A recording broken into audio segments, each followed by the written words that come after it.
Salam, sabahınız xeyir olsun. Şənbə səhəri saatlarımız onu göstərir. Real televiziyasının efirində Sabaha Elnarə ilə yayımdadır. Hər birinizə gözəl həftə sonu arzu edirəm. Gəlin ilk əvvəl nəzər salaq, görək geridə qoyduğumuz 5 gündə hansı önəmli xəbərlər olub, bir də onu bizdən eşidin. Beləliklə, Cinayət Məcəlləsinin sülh və insanlıq əleyhinə cinayətlər, müharibə cinayətləri, habelə terrorçuluğu maliyyələşdirmə ilə bağlı maddələr və digər ağır cinayətlərdə təqsirləndirilən Ermənistan vətəndaşı Ruben Vardanyanın cinayət işi üzrə açıq məhkəmə iclasında yekun məhkəmə qərarı elan olunub. Hökmə əsasən Ruben Vardanyan 20 il müddətində azadlıqdan məhrum etmə cəzasına məhkum edilib. Xatırladaq ki, məhkəmə iclasında dövlət ittihamını müdafiə edən prokuror təqsirləndirilən Ruben Vardanyanın ömürlük azadlıqdan məhrum olunmasını təklif etmişdi. Bu həftə Ağdama növbəti qayıdış baş tutdu. 120 ailə, 419 nəfər öz doğma yurduna qayıtdı. Xatırladaq ki, Ağdam şəhəri 23 iyul 1993-cü il tarixdə Ermənistan ordusu tərəfindən işğal olunub. Ağdam 20 noyabr 2020-ci il tarixində 44 günlük vətən müharibəsində əldə edilən şanlı qələbədən sonra 10 noyabr 2020-ci il tarixli üç tərəfli bəyanata əsasən işğaldan azad edilib. Yeni Bakı-Laçın reysi fəaliyyətə başlayır. Fevralın 25-dən Laçına müntəzəm marşrut fəaliyyətə başlayır. Bakı-Laçın reysi üzrə avtobuslar Laçın, Həkəri, Zəngilan yolu ilə hərəkət edəcək. Avtobuslar Bakı Beynəlxalq Avtovağzal kompleksindən Laçına hər gün saat 08:00-da, əks istiqamətdə isə 16:00-da yola düşəcək. Bakı-Laçın reysi üzrə gediş haqqı 16 manat 10 qəpik müəyyən edilib. Biletləri yalnız onlayn qaydada Biletim Az portalı üzərindən əldə etmək mümkündür. Daxili İşlər Nazirliyi valideynlərə müraciət edib, müraciətdə deyilir. Uşağın nəzarətsiz qalması onun fiziki təhlükə, zərərli mühit, aqressiv təsirlər və cinayət riskləri ilə üzləşməsinə səbəb ola bilər. Bu isə artıq təkcə ailə problemi deyil, ictimai təhlükədir. Müasir dövrdə təhlükə yalnız küçədə deyil, sosial şəbəkələr, rəqəmsal mühit və mənfi təsir qrupları valideyn diqqətini daha da vacib edir. Ona görə də övladınızın harada, kimlə və necə vaxt keçirdiyini bilin, onların rəqəmsal mühitdəki fəaliyyətinə nəzarət edin, davranış dəyişikliklərinə biganə qalmayın, məktəb və ictimai mühitlə əlaqəni gücləndirin, laqeyd yanaşmayın. Uşaq hüquqları haqqında qanun layihəsi ötən gün Milli Məclisin yaz sessiyası üzrə növbəti plenar iclasında müzakirə olunub. Biz bu qanunun müzakirəsini aidiyyatı qurum və millət vəkilləri ilə müzakirə etmişik. Bugün də toxunacağımız müddət bu qanun layihəsində öz əksini tapıb, uşaqların sosial xidmət müəssisələrindən ailələrinə qaytarılması, qaymılığa himayədar ailəyə verilməsi və ya övladlığa götürülməsi, eləcə də onların sosial xidmət müəssisələrinə düşməsinin qarşısının alınması ilə bağlı tədbirlər görülməsi. Uşaqlara qayğı sisteminin dünyada geniş yayılmış nümunələrindən biri olan himayədar ailə qayğı modelinin ölkəmizdə tətbiqindən danışacağıq. Dövlətimiz, millətimiz və gələcəyimiz üçün önəmli olan bu mövzunu təbii ki, bərabər müzakirə edəcəyik qonaqlarımızla. Bir qonağım artıq studiyadadır, digər qonağım isə 1-2 dəqiqəyə yaxınlaşacaq və qeyd etmək istəyirəm ki, çox hörmətli millət vəkili Tənzilə Rüstəmxanlı bizimlə bu söhbəti müzakirə edəcək və digər qonağımız da artıq gəlir. Zəhmət olmasa buyurun, əyləşin, xoş gördük Tənzilə xanım. Sabahınız xeyir olsun. Sabahınız. Və Əmək və Əhalinin Sosial Müdafiəsi Nazirliyinin aparatının övladlığa götürmə və alternativ qayğı siyasəti şöbəsinin müdür müavini Tokay Bayramov, sabahınız xeyir olsun. Sabahınız xeyir olsun, xoş gəldiniz. Necəsiz? Çox həssas bir mövzudur, amma ailədə, yəni ailə dəyərlərindən ümumiyyətlə danışırıqsa, təbii ki, bu uşaqlarla bağlı qanun layihəsindəki müddaları da bir-bir incələməliyik. Demək olar ki, haradasa son 2-3 həftə efirimizdə bu müddaları belə xırdalıqla, incəliklə tamaşaçılarımıza yəni çatdırırıq. Mən ilk əvvəl Tənzilə xanım icazənizlə başlayım Tokay müəllimə suallardan. Çünki onların yəni qurumu birbaşa bu işlərlə məşğul olduğu üçün.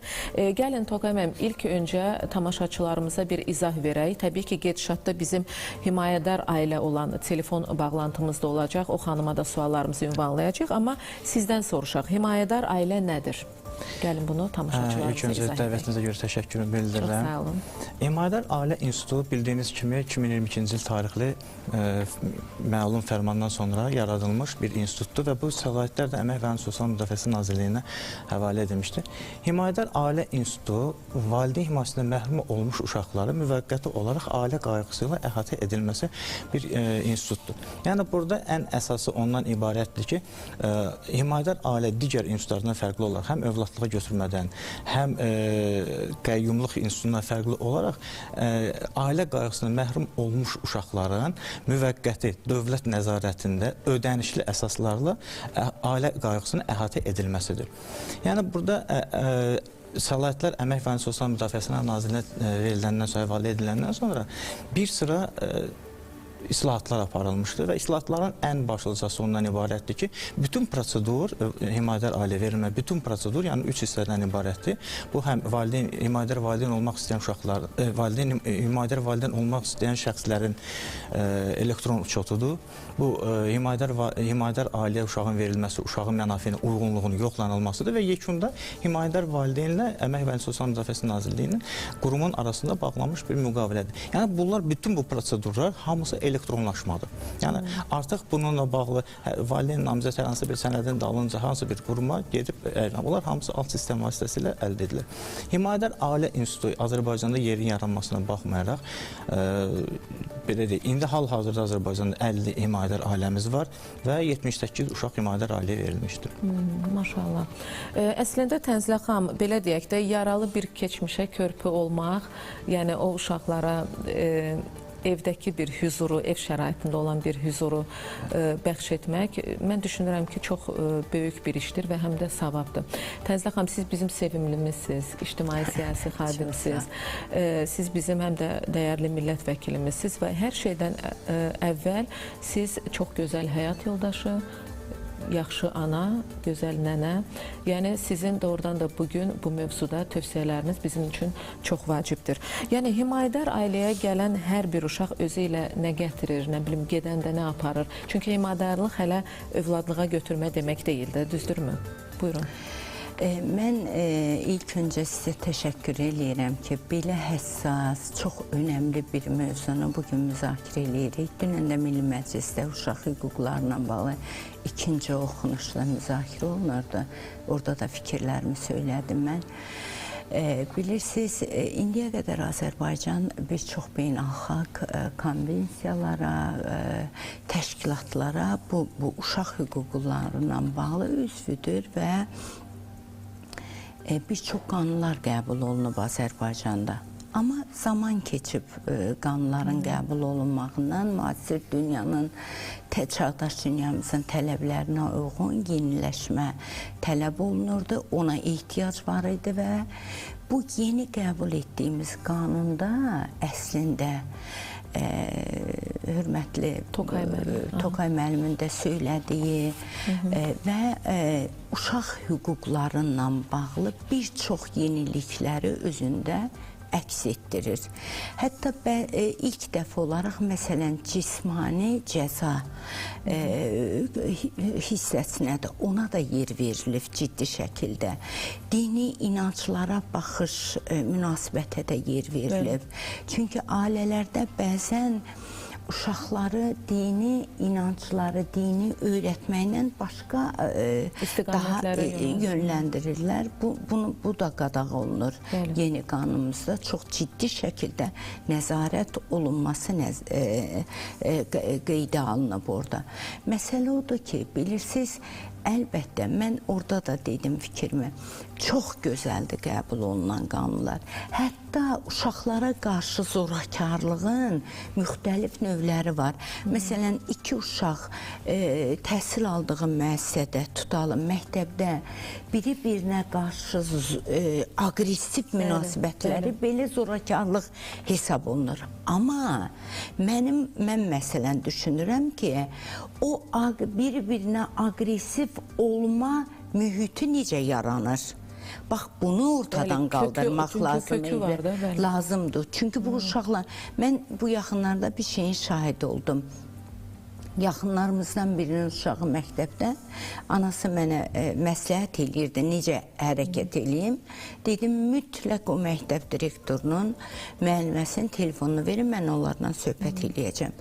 Uşaq biraz kiloludur. Uşaq kilolu olduğuna görə, indi müəyyən 5 dəqiqəlik fasilədə yemək ehtiyacı duyub. Və müəllimə uşaqların içində deyir ki, ye, 150 kilo olacaqsan. Uşaqlar başlayıb görüşməyə və uşaq özünü dışlanmış hesab edib Əlbəttə orada. ki. Buna yol verilməməlidir. Mən bunları izah elədim.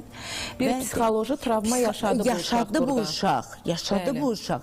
Buna heç kəsin haqqı yoxdur. Yoxdur. Ona görə də bu zorakarlıq, aqressiv hərəkət, uşaq aqressivləşir. Bunların ortadan qaldırılması üçün o mühit, birinci növbədə o mühitin yaranmamasına nəzarət etmək lazımdır. Baxın, qanunlarımız da belədir. Gözəl qanunlarımız var. Bax, gözəl bir bəli. institut yaradılır. Bu çox önəmlidir. Baxın, valideyn özəlliklə ana sevgisindən, ana sevgisi o qədər önəmlidir. Ondan məcburi olaraq məhrum buraxılmış uşaqlarımıza ən azı anası qədər o sevgini verə bilməyəcək olsa belə isti bir şərait və bir insan sevgisini, bir insanlıq münasibətini göstərəcək bir mühit yaradırıq uşaqlarımıza. Və amma ödənişli, baxın, dövlət bunları da nəzərdə olur ki, o özünü məcburiyyətdən hiss etməsin. Onun haqqı ödənilir. Amma orada o ödənilən haqq o uşağa mənəvi olaraq, duyğu olaraq necə qayıdır, ona nəzarət edən yenə o qanun sistemimiz, bizik, deyilmi? İcra orqanlarıdır. Mən orada onu qeyd elədim. Özəlliklə bunun üzərində durmaq istəyirəm. Qanunlar çox gözəldir. Səslənən mən gətirmişəm nələr, nə yeniliklər var. Amma önəmli qanunların nə qədər qəbul olunması önəmli olduğu qədər də o qanunlar necə işləyəcəkdir? Bax, o zaman əsas məsələ nədir? Düzdür. O qanunlara nəzarət edəcək qurumların məsuliyyəti. Təzlə xanım, Bir də vicdan məsələsi var burada. hər şey doğrudan da vicdandan başlayır. Sadəcə olaraq Tənzilə xanımın toxunduğu məsələyə mən də toxunmaq istəyirəm. Dünən biz bunu verilişimizin müzakirə edəndə, yəni mövzusunu, mən bir cümlə işlətdim. Dedim ki, çox vacib bir məsələdir ki, qurumlar il sonunda statistik bir rəqəm göstərmək üçün bu işi görməsinlər. Qətiyyən bu Əmək və Əhalinin Sosial Müdafiəsi Nazirliyinə aid deyil. Çünki onların iş sisteminə biz artıq belədik. Bilirsiniz ki, sizin, yəni bizdə də bir layihəniz var. Hər şey orada xırdalıqları. Bəli. Amma doğrudan da, yəni bu tək Əmək və Əhalinin Sosial Müdafiəsi ilə bağlı bir məsələ deyil. Ümumiyyətlə digər qurumlara da. Yəni bir statistika rəqəmi vermək xatirinə deyil də, doğrudan da bu cür gözəl qanunlar, orada o qədər müddalar var. Mən o qanunları hər xəbər saytında qarşıma çıxdı. Dəfələrlə oxudum. Çünki burada qonaqlarımızla da müzakirə edəndə bir cümlə işlətdim. Dedim ki, hətta bu qanunlar bu uşaqları məsuliyyətsiz və valideyn olmağa hazır olmayan valideynlərindən də qoruya bilir. Yəni riayət olunacaq səviyyədə. Gerçəkdən elədir. Bax, valideynlərdən də, yəni məsələn... Çünki bugün bizim valideynlərimizdə də problemlər çoxdur. Orada bir maddə var, uşağa qarşı edilən zorakarlığı bilərək gizlədən valideyn və təhsil aldığı müəssisələrin məsuliyyət daşıyıcıları gizlədərsə, orada da nəzarət onlara qarşı da orada maddə var ki, bunu vaxtında bildirməlidirlər. Yəni, bilirsiniz, məsələ nədən ibarətdir? Mən axı ilk öncədə həm də anayam. Əlbəttə. Çox gözəl Avropadan Fəzlə xanım, siz nəinki öz övladlarınıza, başqa valideynlərin övladlarına da analıq eləməyi bacarığındasınız. Yəni Allah sizə bu ürəyi verib. Mən çünki bunun özüm şahidi olmuşam. Çox sağ olun. Deməli, qanunlar, bax biz çağdaş dünya deyirik, müasir dünyanın tələblərinə uyğun olaraq çox gözəl qanunlar qəbul edirik. Amma bu dünyamızda baş verən və dünyadan görüntüləri yayılan, baxın, məlumat üçün sosial şəbəkələrdə görün nələr baş verir və nələr yayılır. Deməli, dünyanın bu uşaqlara münasibətdə və üstəgəl insan haqlarına münasibətdə böyük bir problem yaşayırıq. Deməli, nə oldu? Demokratiya, insan haqları, uşaq haqları gözümüzün önündə deyərək bizim üzərimizə, bizə öz modellərini gətirmək istəyən dünyanın bu insan haqlarına bağlı məsələsi çöktü. Mən bunu gördüm. Mənim təklifim nə idi orada? Mən deyirəm ki, bu bir çox ziyalıların fikridir.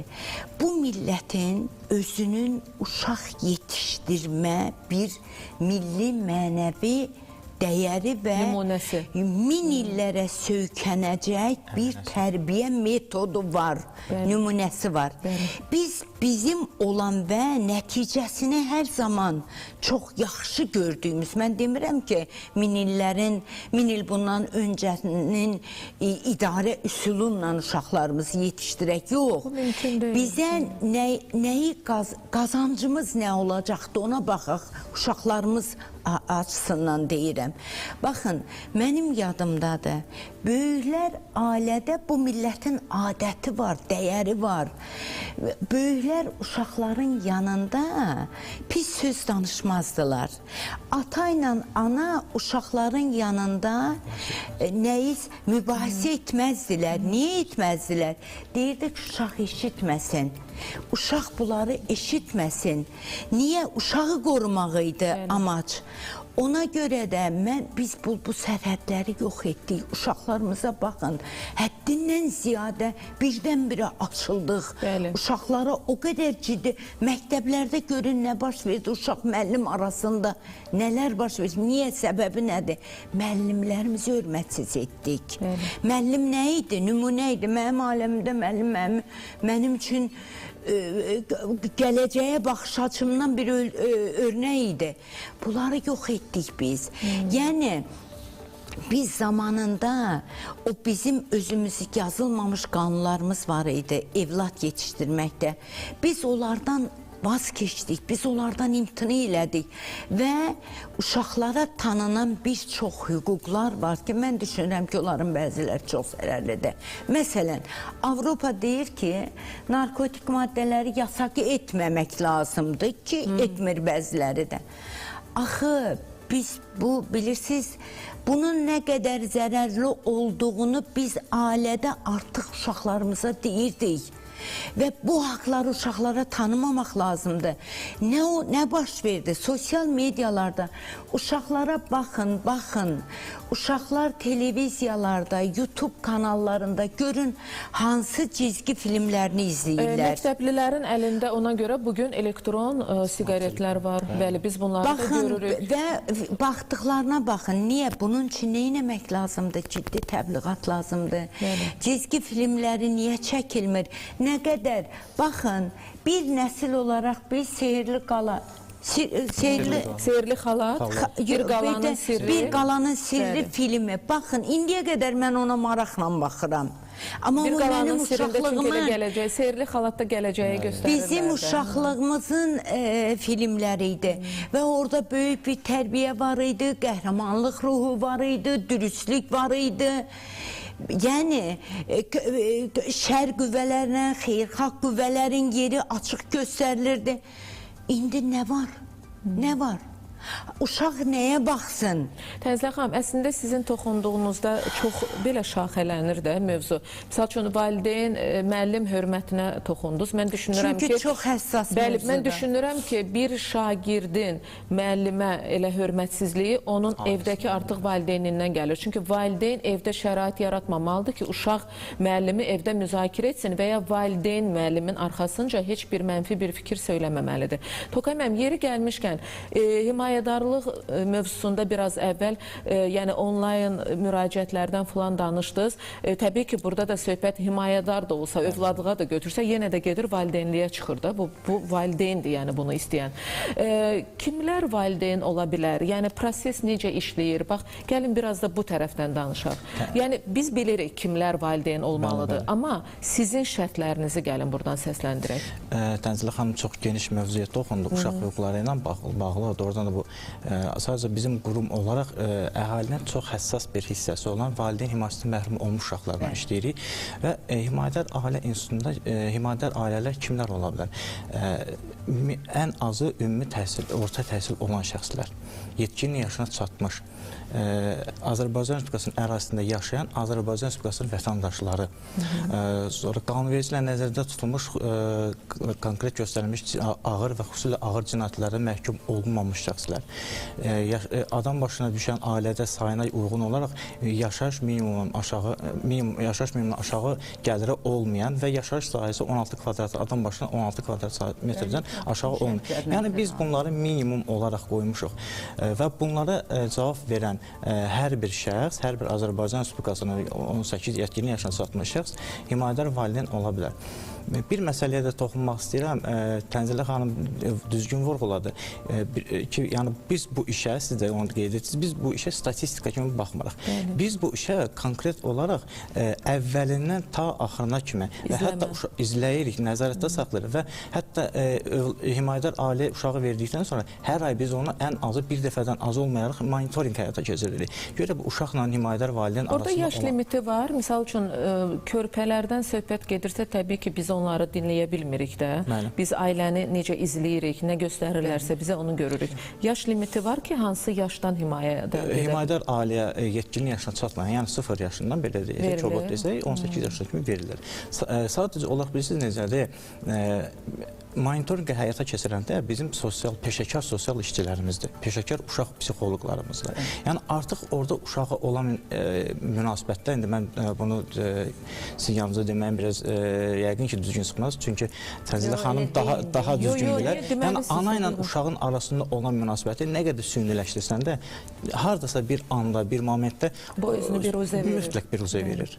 Ki, ananın uşağı elementar ağlayanda necə reaksiya verməsi, uşağın ananın qucağında olanda nətər özünə aparılması, necə rahat olması, narahat olması. Yəni, bu insan nə qədər də kamuflaja girsə də, yenə də uşağa olan münasibətdə, yəni valideyn yalan danışa bilər, yalan münasibət. O deyirlər, bir baxışdan artıq çox şey bəlli olur da. Həm də burada peşəkar sosial işçilərdir, peşəkar uşaq psixoloqlardır ki, artıq bu monitorinqlərdə bunlar mütləq bunu sezirlər və mütləq bunu müşahidə edirlər.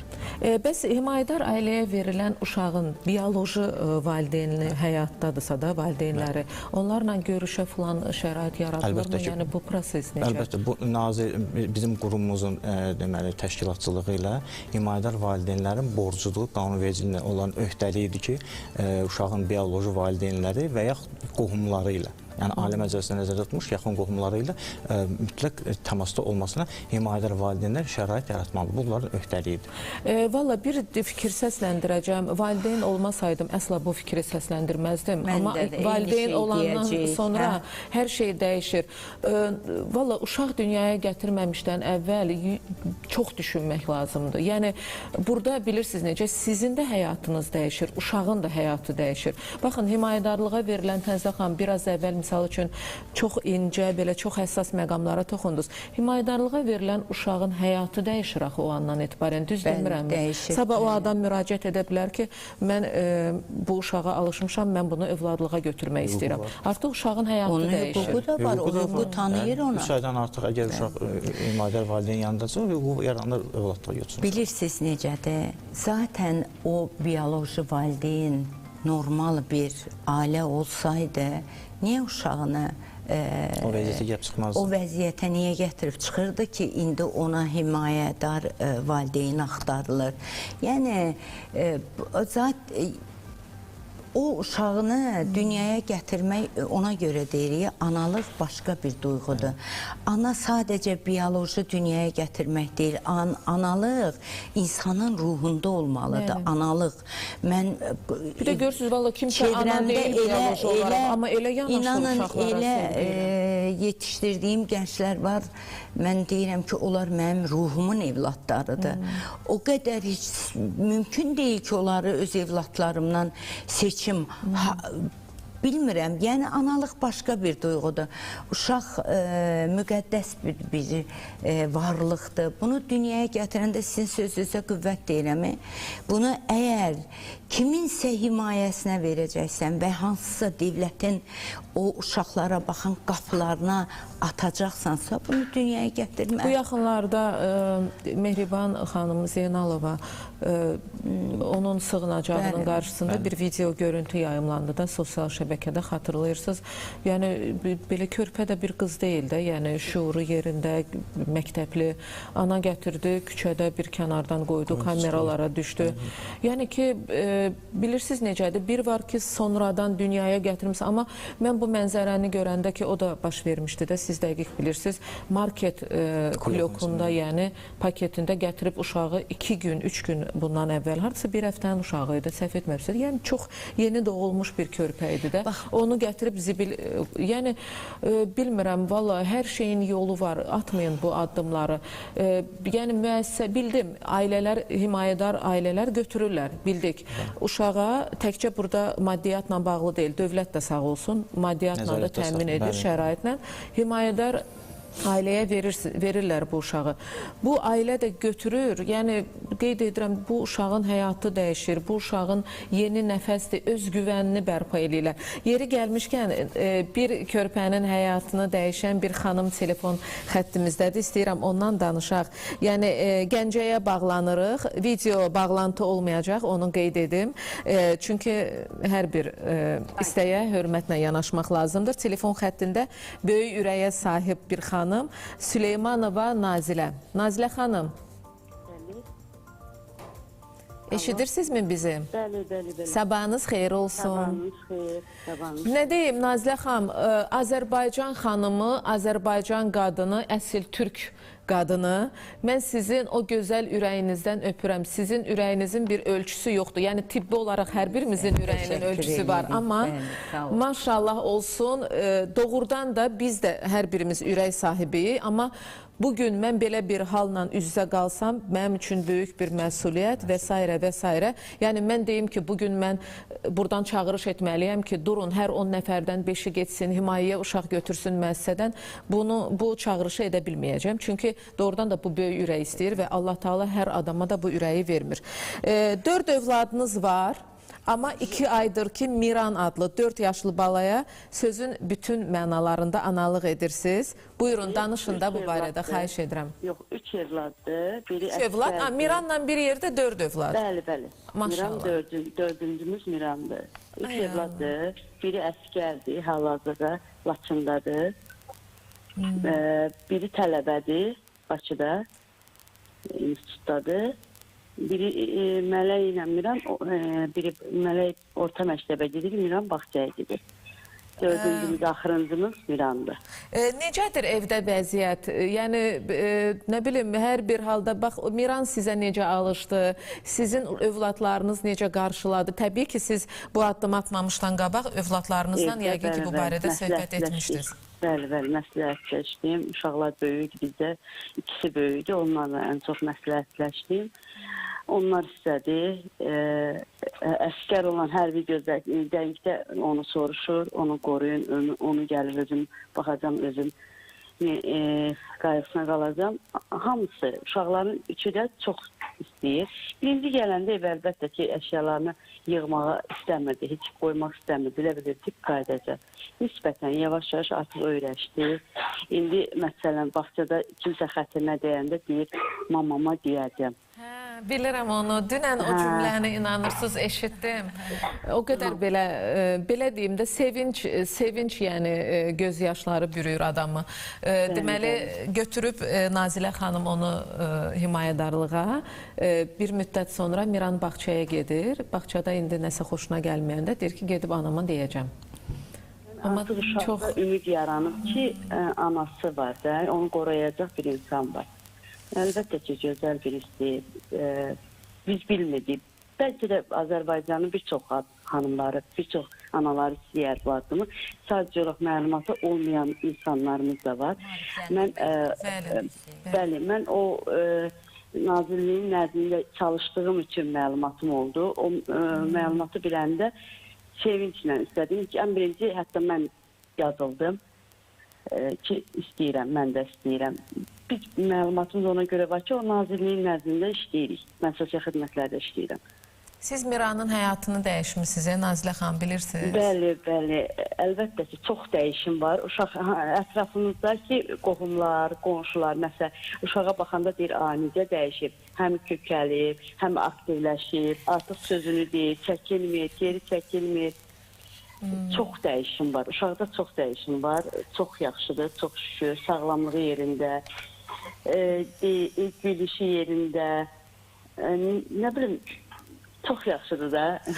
Nazilə xanım, nə qədər himayədar olacaqsınız Mirana? Biz artıq tərbiyə etdiyim uşaqdır. Müəyyən yaşdan sonra, müəyyən vaxtdan sonra daha doğrusu evladlığa götürməyə fikirləşirəm. Əgər qismət olsa, tərbiyə etdiyim uşaqdır da. Amma nə atmağı düşünmürəm, qaytarmağı verməyi düşünmürəm. Yəni, problem yaranmayacaq. Yəni, səhətdir, nə bilim, başqa bir şey yaranmayacaq, düşünmürəm. Məncə, insan öyrəşir. Nazilə xanım, bir sual verim. İndi sizin maşallah bioloji olaraq özünüz də 3 övlada sahibsiniz. Təbii ki, onların da kaprizləri və s. uşaqdır da, bildiyimiz böyüklərin güya kaprizi yoxdur. Bax, ana deyilişi var da, sizə ana deyə müraciət edir də. Bəli. Digər uşaqların ana deyişindən fərqi var, o ana deyilişinin? Heç bir fərqi yoxdur, heç bir. Balaca olduğu üçün tez-tez gedir, oynayır, yemək yeyir, bitirir, gəlir məni qucaqlayır. Balacadır. Balacadır, tam zamanında götürüb xanımı. Məsələn, evə başqa adam gələndə birinci qucağımdan düşmürdü. Artıq onlarla gedir, söhbət eləyir, danışır, adaptasiyası artıq var. Amma kaprizliyi var. Uşaqdır da, balacadır. Siz evinizdə bir kişi böyüdürsünüz. Miran maşallah böyüyüb Azərbaycanın igid oğlanlarından olacaq. Əlbəttə ki, evdə bir kişinin də özünün komfortu, bir deyilişi, oturuşu olmalıdır da, normal bir şeydir. Nazilə xanım, çox təşəkkür edirəm. Mən sizin səsinizlə tanış olmağa, individual olaraq belə sizi görmədim, amma inşallah həyatda tanış olarıq. Nə deyim, Miranın toyunda İnşallah. Təşəkkür edirik sizə. Çox sağ olun. Bir evladımızın qayğısına qalmışsınız. Var olasınız. Siz sağ olun, var olun. Miranımız da xeyirli övladlardan olsun inşallah. Həm siz onunla fəxr edəsiniz, həm torpağımız onunla fəxr etsin. Yəqin böyüyəndə, məsələn, böyüyəndə uşaq artıq özünü dərk eləyəndə bir zaman əgər bilsə, o mənlə fəxr edəcək ki, belə bir ana çox qarşısına. Amin, amin. Ağlamayacağım. Sağ olun. Çox sağ olun, təşəkkür edirəm, çox sağ olun.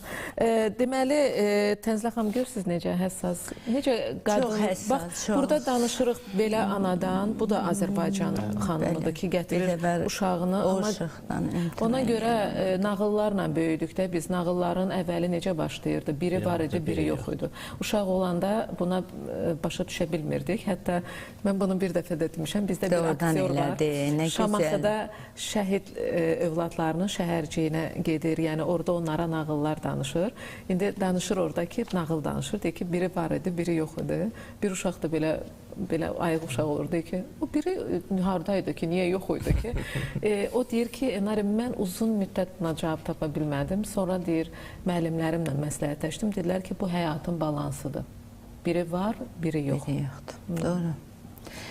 Mən istəyirəm, bax, sizin bu qurum, bizim nazirlik müasir tələblərə uyğun bir çox sərəncamları həyata keçirir. və maarifləndirmə işini çox gücləndirməliyik. Bax, burada sizin medianın, televiziyanın da sizin üzərinizə çox böyük iş düşür və medianın gerçəkdən bax elə mütləq televiziya kanallarında aydınlıq gətirmək lazım. Bax gördünüz xanım nə dedi? Dedi mən o qurumda işlədiyim üçün bilirəm, məlumatım var. Çox adamların şərtləri bilmirlər, o məsuliyyətdən biraz çünki illər əvvəl irkinirlər. Toğay mənim doğrudan da çox çətin idi. Mən sizə deyirəm bir 15 il hardasa əvvəli. Niyə görə? Bizim də bir ətrafımızda televiziyada çalışan əməkdaşımız vardı. Yəni bioloji olaraq o övlad sahibi ola bilmədi, problemlər var idi. Amma yadımdadır ki, o vaxt müraciət edəndə çox çətin idi. O qədər sənədlər, o qədər tələblər və s.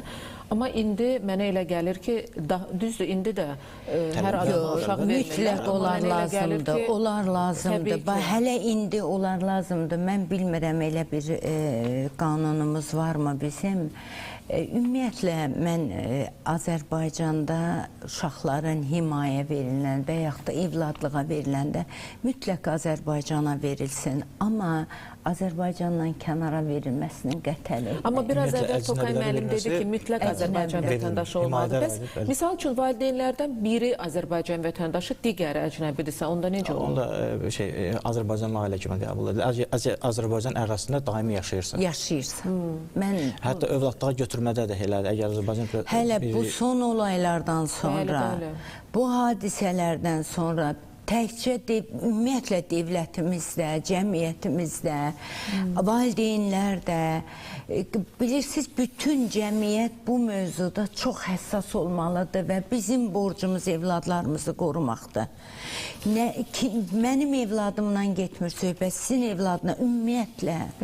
Biz uşaqlarımız bizim gələcəyimiz deyiriksə, bu gələcəyin çirkli və iyrənc əllərə düşməsinə imkan verməməliyik. O qədər alət eləyirlər, görürsünüzmü, xaricdə olan. Valla, çox adam utanır, xəcalət çəkir. Bəzən elə yerdə, elə məqamda Azərbaycanlı kişiləri, oğlanları görürəm və danışırlar Azərbaycan dilində, amma etdikləri hərəkətlər, yəni rəzillikdir də bu, başqa bir şey deyil, rəzillik. Yəni biz niyə bu hala gəldik, onu da hələ bunun kökünü tapmaq lazımdır. Dırnaq arası deyək, uzun yol gəlmişik. Bunun çözümü də bir müddət vaxt tələb edəcək. Biz indi onu necə ortadan qaldırmalıyıq? Buna baxmaq lazımdır.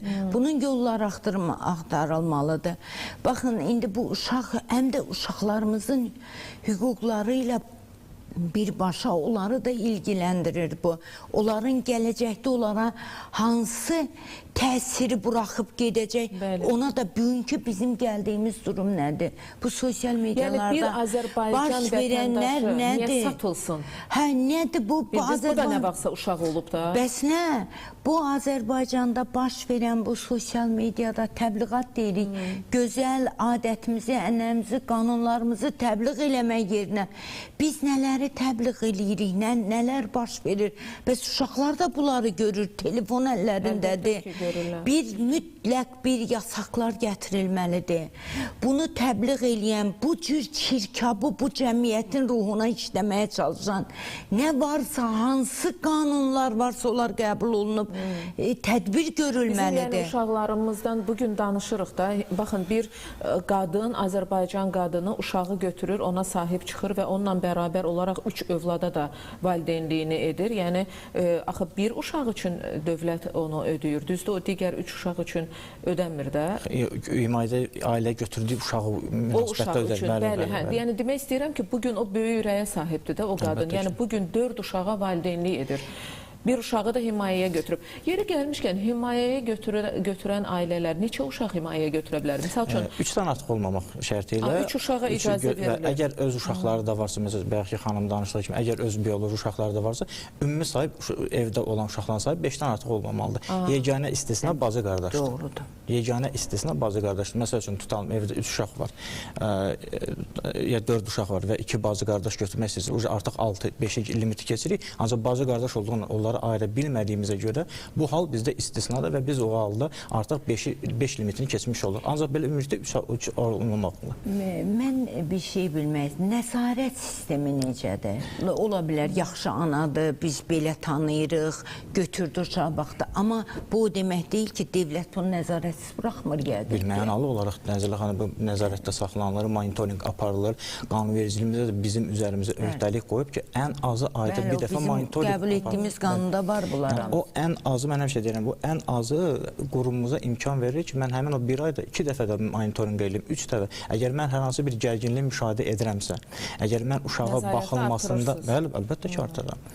Orada hətta qanunda yazıb növbəli və növbədən kənar xəbər, qabaqcadan xəbər vermə və xəbər vermədən. O çox önəmlidir. Bəzən olur ki, uşaqlara əziyyət verirlər.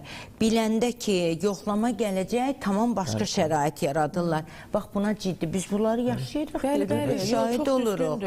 Və yaxud da, məsələn, qonşularla da danışmaq lazımdır. Yəqin ki, o təcrübə var ki, o evdə, o qonşular hiss eləyəndə ki, o yeni gəlmiş uşağa hansısa bir zorakarlıq var, hansısa bir o uşağa psixoloji təsir var. Bunların hamısını yəqin ki, nəzarətdə həm də bu qanunvericiliyimizdə də birbaşa göstərib ki, dövlət orqanlarından əlavə də hər bir fiziki şəxs, əgər belə ətrafında olan uşaq haqqında bir mənfi məlumatı varsa, mütləq bizə məlumat verməli. Bu öhdəlik qanunvericiliyimizdə hər bir fiziki şəxsin üzərinə qoyulub. Hə, sadəcə olaraq kimsə bundan belə tətbiq edir, vicdan söhbəti var da, vicdan amilidir. Hər iki valideynin ailədə olması vacibdir, yoxsa misal boşanmış götürə bilər. Sadəcə yaş söhbəti var ki, əgər evlidirsə, cütlüyün birinin ən az 25 yaş olmalıdır. Amma subaydısa 30 yaşından yuxarı himayədar ailə götürə bilər. Himayədar ailə ola bilər. Adam da götürə bilər. Əlbəttə, 30 yaşdan yuxarı götürə bilər. Yəni orada artıq boşanmış və ya bir də müəssisədə olan bütün uşaqlar himayədarlığa verilə bilər, yoxsa orada nəyə görə hansısa uşaq ümumiyyətlə himayədarlığa verilir? Müəssisədə olan uşaqların hamısı himayədar ailəyə verilə bilər. Sadəcə olaraq burada biz nətərdə himayədar valideynlər özləri uçota alınanda konkret olaraq istəklərini qeyd edirlər. Məsəl üçün, tutalım, qız uşağı istəyirəm 0-3 yaş və 4-18 yaş, məsələn, boy bu qədər Azərbaycan millətinə. Yəni artıq o uyğunlar olanda və biz himayədar ailələri müsahibəsini keçirdirik, maddi şəraitin yoxlayırıq, sonra bundan əlavə təlimlərə qoşuruq, təlimlərdən sonra imtahan veririk. Bütün bu prosedurları bitirəndən sonra ona uyğun uşaq varsa, müəssisədə görüş təşkil olunur. Əgər doğrudan da siz bu uşağı doğrudan da istəyirsinizsə, bu proseslər sizə heç biri çətin gəlməməlidir. Bilirsiniz, biz indi danışırıq maşallah normal uşaqlardan və mən bilirəm ki, yəqin ki, müəssisədə fiziki qüsuru, əlilliyi olan uşaqlar da var. Onlar üçün müraciət edənlər var. Azdır. Bir cəmiyyət olaraq mən bir şey vurğulamaq istəyirəm. Həm övladlığa götürmədə, həm himayədar ailələrdə qüsuru olan, əlilliyi olan uşaqlara müraciət çox azdır. Halbuki dövlət tərəfindən onlara da üstünlük verilir. Az olmasının bir tərəfdən nəyi yaxşıdır ki, ən azından biz bilirik ki, bunlar gəlib sui-istifadə məqsədi ilə onu götürmürlər də, yəni bildinizmi nə demək istəyirəm? Çünki siz indi desəydiniz ki, misal üçün orada məbləğ fərqlidir də. Bəli, fərqlidir. Çünki edə bilməyəcək problemi. Əlilliyi olan uşaqlarda çünki məbləğ fərqlidir. Bəli. Bildiniz, kimsə daha yüksəkdir. Yəni kimsə yalan... Belə hallar da olacaq. Yəni millət olaraq biz hər yerdə, dünyanın hər yerində var. Belə hallar da olacaq, ondan istifadə eləsinlər.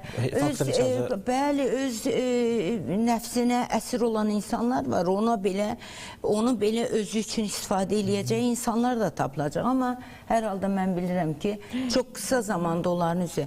Bəs məsələ nədir? Niyə evladlığa verirlər? Niyə məsələn qəyyumluq deyirlər də, belə o uşaqları ora niyə verirlər? Məsələ nədir? Devlət bəyəm onları pis baxır, çox gözəl baxırlar. Çox gözəl qoruyur. Hər cürət, hər təmiz, onların yeri, yurdu, yeməyi. Mən təşəkkür eləyirəm buradan bizim birinci vitse-prezidentimiz Mehriban xanım Əliyevə. Onun uşaqlarımıza, valideyn himayəsindən məhrum evladlarımıza qüsurlu olan, məsələn, xəstə uşaqlarımıza bu qədər ciddi bir qayğı var. Onların yaşadığı ortamın müasir devrin tələblərinə uyğun olaraq yenidən qurulması Mehriban xanımdan başladı. Bu ayrı. Yəni deməyim odur ki, devlətin qayğısı ciddidir. Devlət nə istəyir? Yox, devlət nə istəyir? Devlət onu istəyir ki, onun zaten hər şeyi var, sadəcə vermə. Budur, məsələ budur. Ailə qayğısıdır. Bir ailə nəfəsi, bir ana nəfəsi, bir istilik, bir sevgi. Bu qədər. Biz bunu istəyir. Onu devlətimiz onu istəyir. Onun üçün də bu qanunları qəbul edirik və bu bir vicdan məsələsidir. Bax, milliyyətindən asılı deyil bu məsələ. İnsanlıq məsələdir. Bu qədər. Yəni, baxın, mən Türkiyədə çox rast gəlirəm. 10 dənə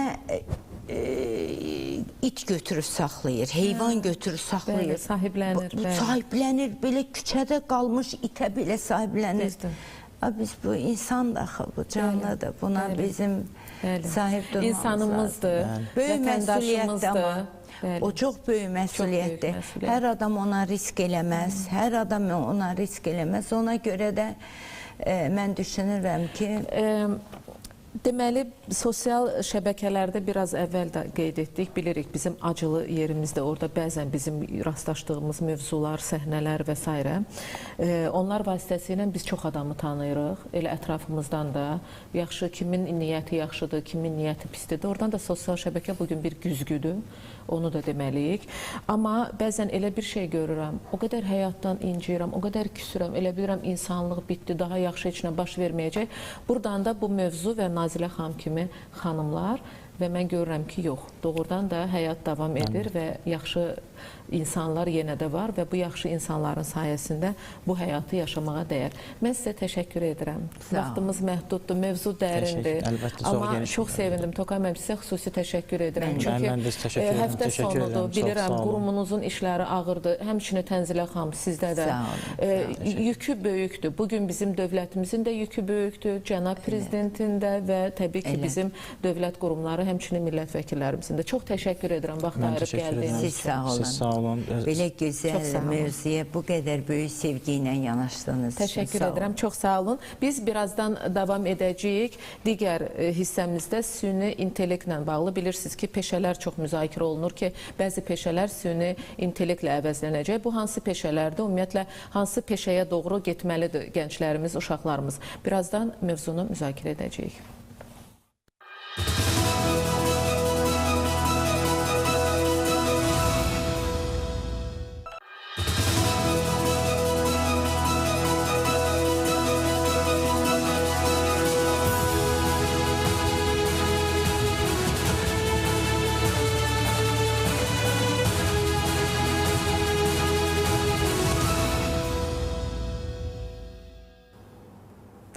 Bir daha sabahınız xeyir olsun. Real Televiziyasının efirində Sabaha Elnarə ilə davam edir. Süni intellektin inkişafı bir çox sahədə işləri asanlaşdırsa da, əmək bazarında müəyyən narahatlıqlar yaradır. Bu texnologiya bəzi peşələri tamamilə sıradan çıxara, bəzilərini isə köklü şəkildə dəyişə bilər. Süni intellektin peşələrə vura biləcəyi əsas ziyanları və riskləri barədə danışacağıq. Studiyada qonaqlarım var. Xoş gəlmişsiniz. Sabahınız xeyir olsun.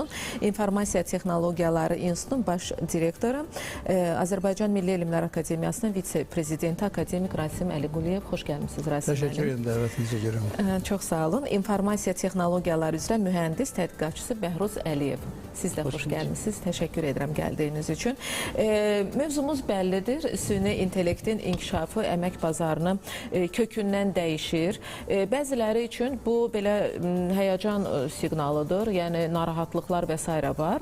Amma bəzi insanlar üçün sevindirici haldır. Yəni heç bir narahatlıq yoxdur.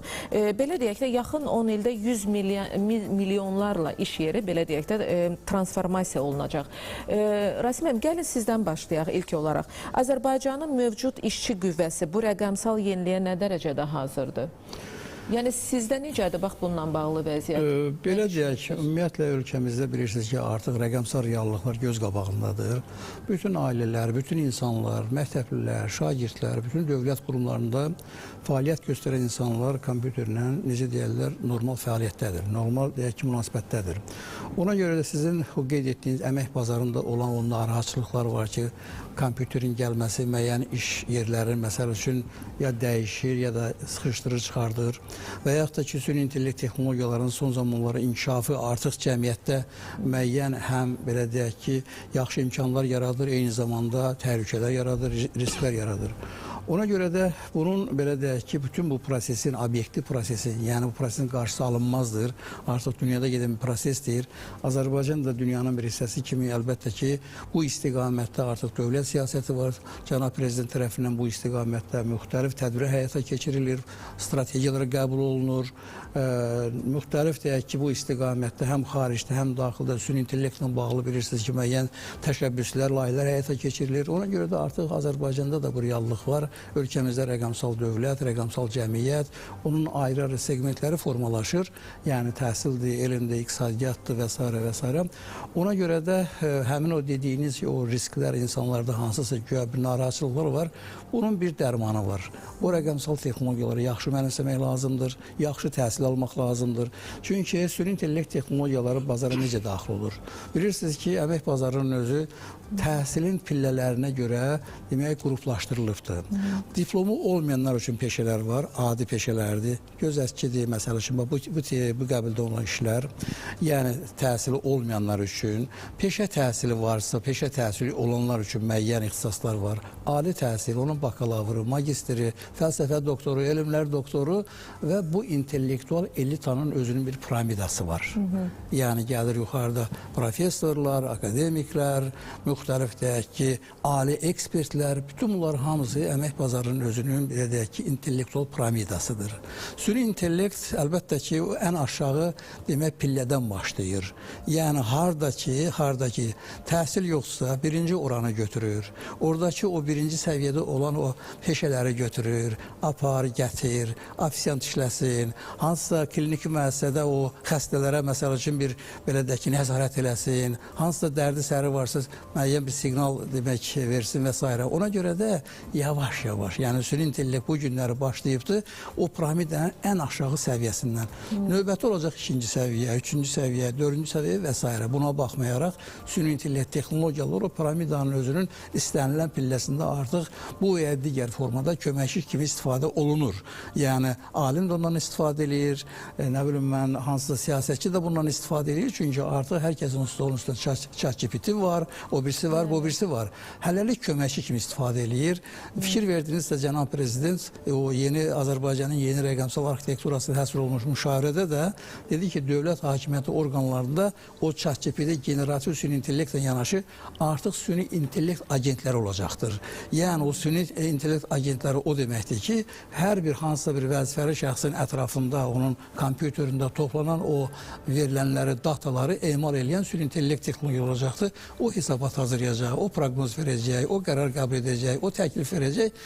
Hələlik belə deyək ki, süni intellekt köməkçi rolunu oynayacaqdır və get-gedə yavaş-yavaş süni intellektin özünü bilirsiniz ki, öz-özünü ağıllamaq imkanları var, bütün ətraf mühiti qavramaq imkanları var. Yavaş-yavaş piramidanın zirvəsinə doğru hərəkət edəcəkdir. Bu gedən proseslərin mahiyyəti bundan ibarətdir. Bəli, buyurun. Çox sağ olun. Rasim müəllim o qədər geniş və gözəl izah elədi ki, əlavə eləməyin özü də bir çətinlikdir.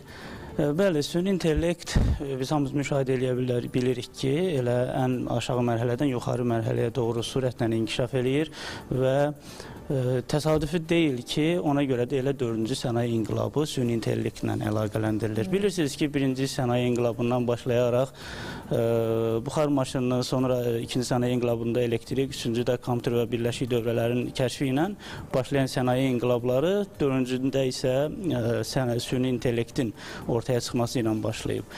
Və çox maraqlıdır ki, bəzi insanlar elə fikirləşir ki, yəni bu süni intellekt ola bilsin müvəqqəti bir mahiyyət daşıyır, bu əsla belə ola bilməz. Çünki doğrudan da bu cür düşünənlər var. Bəli, var və biz görürük ki, sənaye inqilabları ilə gələn bütün texnologiyalar bəzi kütlələri bəyənməsə belə bizim artıq vazgeçilməz istifadə elədiyimiz texnologiyalardır. Bugün hamımız elektrikdən istifadə edirik, bugün hamımız demək olar ki, kompüterlərdən istifadə edirik. Ola bilər ki, 20 il əvvəl biz evlərdə, hər bir evdə kompüterin olacağını düşünə bilmirdik.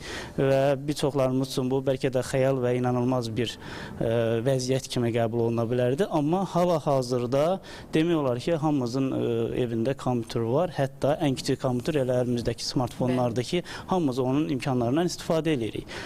Elə buna bənzər də biz süni intellektin vəziyyətini fikirləşirik. Süni intellekt də indiki halda bəzi kütlələr təbii ki, bəyənməsə və ya kənarda dursa belə bu artıq reallıqdır, vazgeçilməz həqiqətdir və istər-istəməz hamımız başlayacaq bunlardan istifadə eləməyə və artıq reallıqda biz demək olar ki, istər ChatGPT olsun, istər Gemini olsun və digər alətlər olsun. Hal-hazırda statistikaya görə dünyada 30 minə yaxın süni intellekt alətləri var.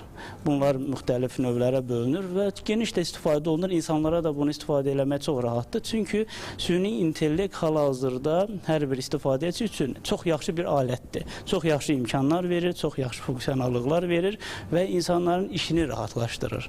Necə ki, əvvəllər bizə əzələ gücü ilə hansısa bir işi görmək ehtiyacı var idi və bir müddət sonra onları elektrik motorları əvəz elədi. Sonra bəzi hesablamaları kompüterlər əvəz eləməyə başladı. Bu gün süni intellekt və üstəgəl avtomatlaşdırma həm texnologiyada işlərimizi rahatlaşdırır, amma bu dəfə 4-cü sənaye inqilabının gətirdiyi sadəcə fiziki işləri asanlaşdırmaq xaricində eyni zamanda bizim beyin yükümüzü də azaldır. Düzdürmü? Çox maraqlı bir söz var. Adətən deyirlər ki, kompüterlərin, avadanlıqların yaddaşı böyüdükcə insanların yaddaşı kiçilir deyilən bir məqam var. Təbii ki, biz onlardan istifadə edərkən öz qabiliyyətlərimizi də azaltmamalıyıq, inkişafda olmalıyıq, yaddaşımızı gücləndirmək üçün müəyyən texniki üsullardan istifadə eləməliyik və hər şeyi də süni intellektə etibar eləmək olmaz. Bir qədər dəqiqləşdirici, aydınlaşdırıcı fəaliyyət göstərməliyik. Mənim şəxsən telefonumda 6 süni intellekt proqramı var. Sadəcə olaraq, düzdür, çox yazıram, çox maraqlanıram və s. Amma mən ünsiyyəti sevən adam olduğum üçün təbii ki, mən o balansı hələ ki qorumağa çalışıram. Amma doğrudan da son vaxtlarda rəfiqələrimdən eşitdiyim belə bir, hətta Azərbaycandan kənarda yaşayan rəfiqələrim, təbii ki, orada ana yox, bacı yox, başqa rəfiqələr yox və onların rəfiqəsi, anası, bacısı hamısı süni intellekt proqramlarıdır ki, o nə lazım oldu, orada onunla soruşur, onunla danışır, onunla məsləhətləşir. Belə deyək də, Rasiməm, sizin institut, belə deyək də, xəzinədir də, belə deyək, xəzinə, yəni texnologiyalar institutu və biz danışanda bugünkü bir çox qurumlarda bir çox insanlar işsiz qalacaq, onları süni intellekt əvəz edəcək, süni intellektin riskə atdığı sahələrdən istəyirəm danışasınız. Eyni zamanda sizin institutda bununla bağlı, bu istiqamətdə hansı işlər görülür? Əlbəttə ki, informasiya texnologiyasında əmək bazarındakı bütün bu problemləri həll etmək üçün əlbəttə müəyyən ümumi monitoring, müəyyən təhlillər aparıla bilir.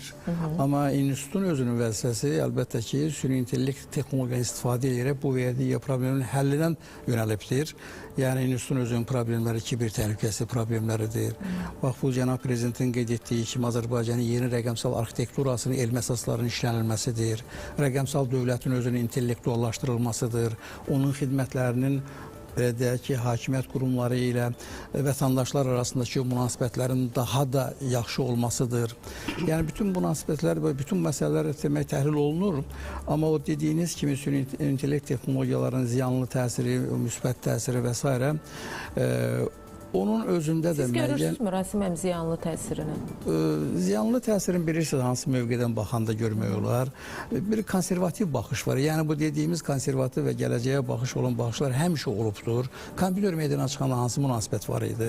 Və yaxud da ki, indi bizim Bəhruz müəllim qeyd etdiyi kimi istənilən bir inqilab güllə şeylə qarşılanmayıb. İstənilən bir inqilab, yəni birinci də, ikinci də, üçüncü də və s. gələcəkdə olan inqilablar heç birisi güllə şeylə qarşılanmır. Bütün bunlar hamısı hansı elmin, texnologiyaların hamısının gətirdiyi yeniliklərdir. Məsəl üçün, hansısa bir fiziki effekt, hansısa bir elmi nəticə görürsən ki, cəmiyyəti dəyişir. Necə ki, internet dəyişir, necə ki, bu neyron şəbəkələri dəyişir, necə ki, bu süni intellektin özünün də kökü 1940-cı illərə gedib çıxır, adi insanın özünün beynindəki olan təbii neyron necə işləyirsə, hansısa bir neçə görkəmli alim onun iş prinsipini öyrəndi, sünisini yaratdı, o süni də bu günləri gətiribdir, cəmiyyəti görürsünüz, bu vəziyyətə çıxardıbdır. Ona görə də elm, yəni bunların hamısı elmin məhsuludur, aparılan araşdırmaların nəticəsidir. Özdə ki, bu məsələlər tək bu süni intellektlə bağlı deyil. Yəni cəmiyyətdə artıq müxtəlif yüksək texnologiyalar var. İstər biologiya ilə bağlı, istər nanotexnologiya ilə bağlı, istər nüvə texnologiyası, enerji ilə bağlı, nə bilim digər texnologiya. Ona görə də bu texnologiyalar əsri deyirlər indi. Bütün bu texnologiyalar əlbəttə ki, onun lokomotivi riyaziyyatdır.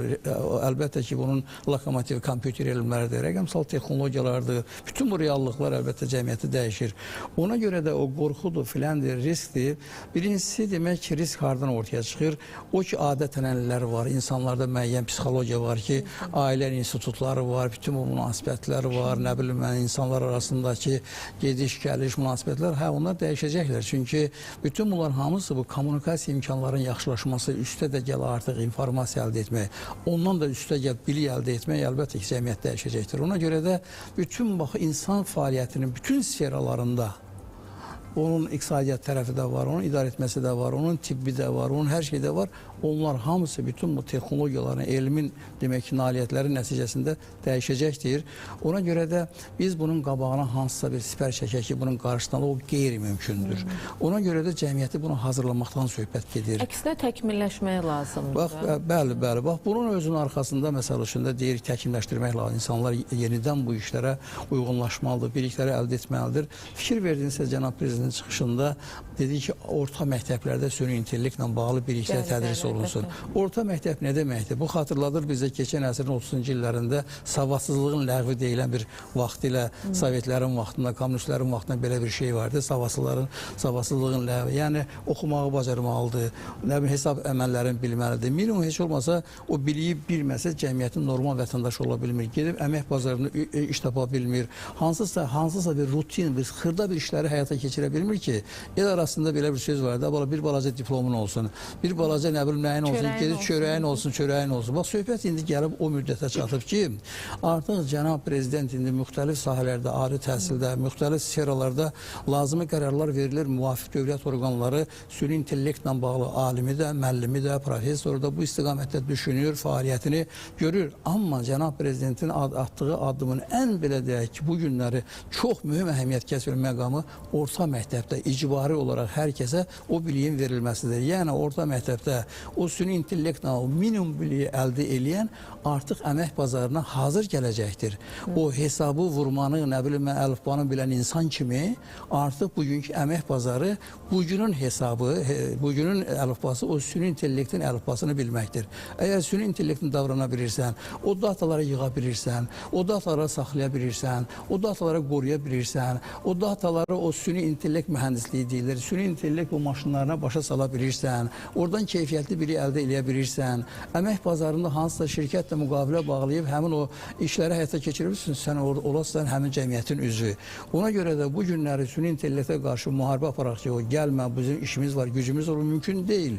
Ona görə də bu rəqəmsal transformasiya özü yaradır, rəqəmsal mədəni transformasiya, rəqəmsal şuur transformasiyası, rəqəmsal iqtisadi transformasiya və s. və s. Ona görə də bu transformasiyanın kənarda qalmaq mümkün deyil.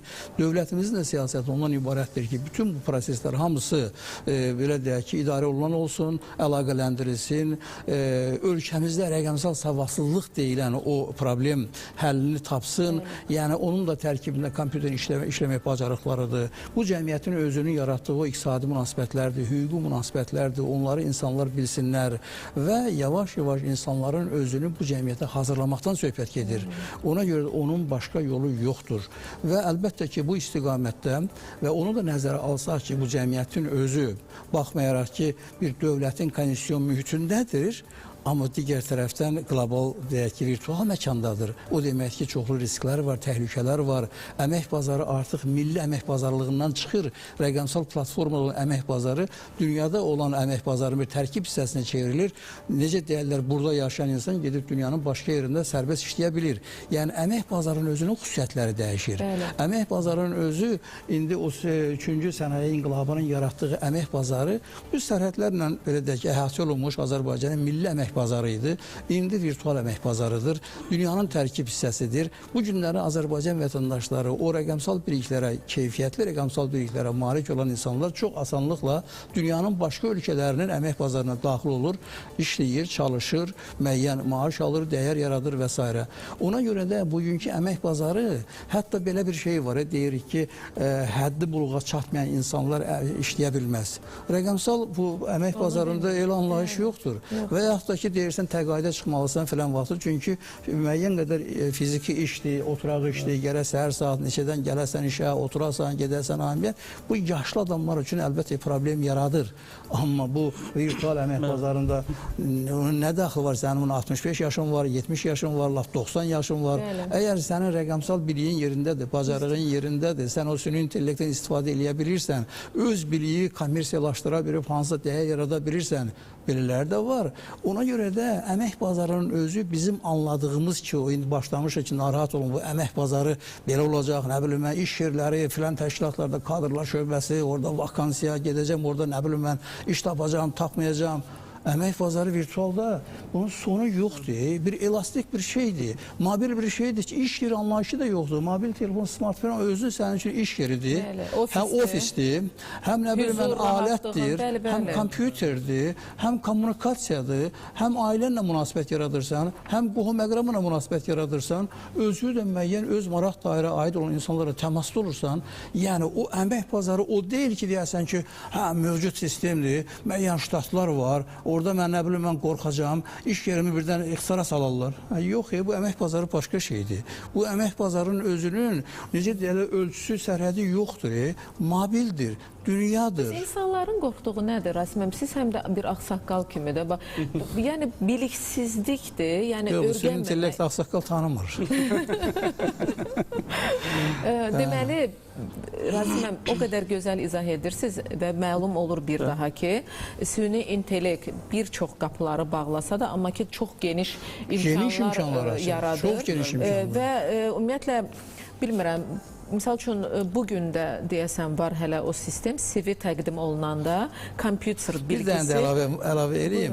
Bu əmək bazarının özü deyir ki, millidir. Yəni bu dil problemi var da. Yəni hansı bir ölkədə, hansı bir dil belə deyək ki, rəsmidir. O dildən sən çalışırsan, işləyirsən şirkətlərdə. Və hal-hazırda dil problemi var ki, yəni hal-hazırda artıq sən öz dilində danırsa, o sistem öz işini görür, ingilisə çevirir, başqasına çevirir. Yəni əmək bazarındakı o inklüziv problemi var da, inklüzivlik deyir ki, o cəmiyyətə necə daxil olasan, o əmək bazarına necə daxil olasan, bu süni intellekt texnologiyalarının yaxşı tərəflərini görmək lazımdır ki, o inklüzivlik məsələsini həll edir. Sənin dil problemi həll edir. Sən Azərbaycanca deyən, sənə o cavabı gətirib çıxardacaq, özü tərcümə edəcək, özü tapacaq, özü hazırlayacaq, özü hesabatı verəcək. Bu günləri o yaradıcı insanlar, laf olsun, elm fəaliyyətlə məşğul olanlar, olsun jurnalistlər, olsun başqaları, ChatGPT ilə təmasda olur. Ağıllı şəkildə o sualları verirsə, bunu xüsusilə qeyd etmək istəyirəm. Yəni o demək deyil ki, ChatGPT hazırdır, sənə ağıllı hansı hesabat verəcək. Ağıllı suala ağıllı cavab verir. Ona görə də ağıllı sualı bəzən onu əldə etmək qeyri-mümkün. Yəni ki, belə deyək də, ağıllı sualı ortaya qoymaq da gərək ağıl tələb edir də. Ona görə də hal-hazırda bu müasir insanlarla süni intellekt əsaslı o cəmiyyətin arasında bir pərdə var, bir sərhəd var ki, hər adam ChatGPT-dən fayda götürə bilmir. Vaxtilə mirzələr var idi, mirzələr. Yəni insanlar yadınıza gəlir də, öz fikrini, öz uşağına məktub yazmaq üçün gedirdi mirzənin yanına, ifa edirdi ki, bəs belədir, o cümlələri yazırdı, göndərirdi əskərliyə. Və yaxud da ki, hansısa bir insanın bir problemi vardı, şikayəti var idi, hansısa bir, nə biləm, o vaxtları çarın vaxtında gedirdi, məsəl üçün mirzəyə deyirdi ki, yaza bilən ən ağıllı adam idi. İndi hal-hazırda əmək bazarı qabağında prompt engineering deyirlər. Azərbaycanca onun sorğu mühəndisliyidir, diyaloq mühəndisliyidir. Sən onunla danışırsan, o sənə sualları formalaşdırır və özə qaytarıb deyir ki, sən bunu istəyirsən və s. Bu diyaloqun özü, yəni insan cəmiyyəti ilə bu yüksək texnologiyalar, süni intellekt cəmiyyəti arasında bir mirzələr formalaşır. Süni intellekt mirzələri ki, o mirzələr insanların özünü həm də əmək bazarına inklüzivliyinin daxil olmasını, orada fəaliyyət göstərməsini, öz intellektin reallaşdırılmasını geniş imkanlar açır. Deməli, belə deyək də, gələcəyi olan peşələr hardasa məlum oldu ki, nədən gedir söhbət.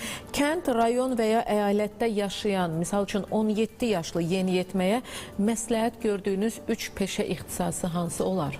Bunu cənab prezident özü çıxışında deyibdir. Biz də deyək. Süni intellektdir, kiber təhlükəsizlikdir, rəqəmsal texnologiya. Bunu cənab prezident müxtəlif səviyyələrdə, hətta Azərbaycan Milli Elmlər Akademiyasının o 80 ilə həsr olunmuş tədbirində də onu səsləndirdi bütün alimlərin qarşısında ki, bu istiqamətdə diqqət ayırmaq lazımdır. Bu istiqamətdə çoxlu elmi problemlər var, milli problemlər, dövlətin problemləri və s. Ora dəstək vermək lazımdır. Ona görə də mən də bu peşənin bir nümayəndəsi kimi yəqin ki, həmkarım da razı olar ki, hal-hazırda cəmiyyətdə istiqamət olaraq deyirəm, kiber təhlükəsizlikdir, istiqamət olaraq süni intellektdir, rəqəmsal texnologiyalardır, kompüter mühəndisliyidir, data analitikadır, web mühəndisliyidir, proqram mühəndisliyidir. Bunun mühəndisləri çoxdur.